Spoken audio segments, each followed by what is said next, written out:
Every SHOT Show, we love stopping by the Umarex Elite Force booth because you guys always have exciting, really cool stuff to show. We usually make you stop by. I appreciate you saying you're excited about it, though. But I genuinely am excited, also because I get to fondle all of the HK rifles. Yeah, you do like our HK. Thank you for that. Yeah. So we got new stuff. You got new stuff. Some, yeah. We got some. It was crazy. Like last year, you came by, and we had a few new items, and then I think we released like 15 items that like last year or something like that.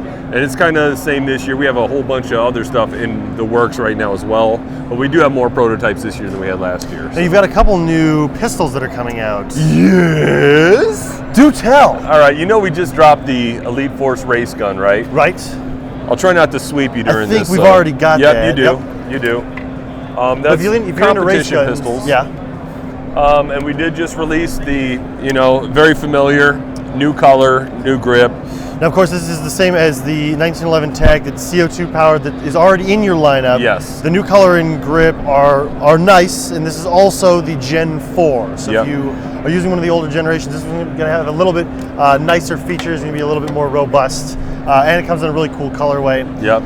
You did, and you saw this last year as well, but it's actually shipped already, so it's going to be here to us real shortly. The USP Compact Tactical, the sights, as you can see, are raised, so when you put a suppressor on the front, you're still going to be able to acquire your target. Gotcha. So finally, that will be in the house. Because who runs a USP without a suppressor? Idiots. Right?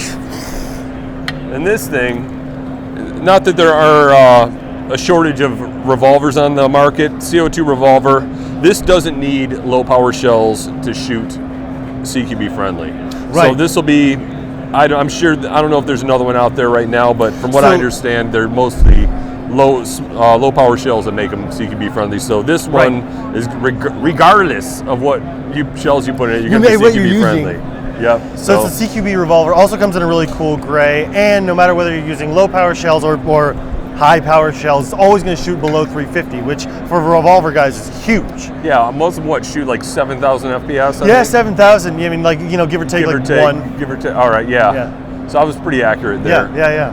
And I was talking to a guy who's like, he chronoed like 3 or 4 of those last week, and he's like, go put that in your car, like after he chronoed it, because they're all high, But and then this is what I'm most excited about. That was me.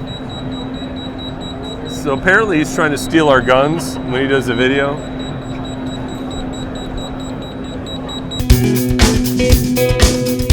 Thank you for fixing that for me. I had no idea. I just pulled it until it came off.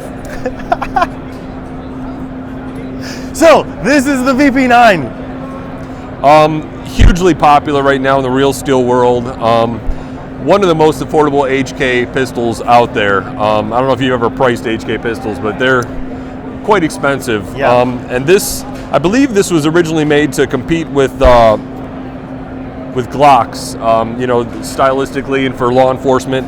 A cool option is the side straps as well as the back strap is replaceable, so you really customize your grip on there. Now, it also comes with several, right? It comes with like 3 different strap styles. Yep. Thicker, thinner,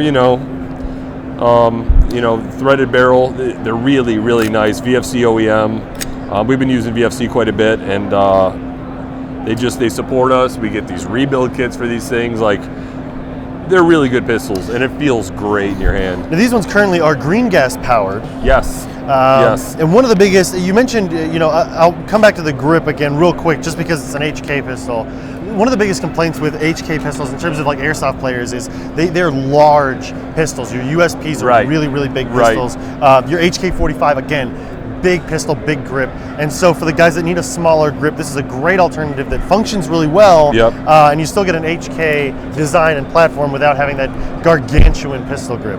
Dave Bax, Airsoft Obsessed, has a real version of this, and he's been, he sends us hate texts and messages like every week asking where this thing's at, so it's coming pretty quick. The rush for Dave. Yeah, yep. So check this out. Yep.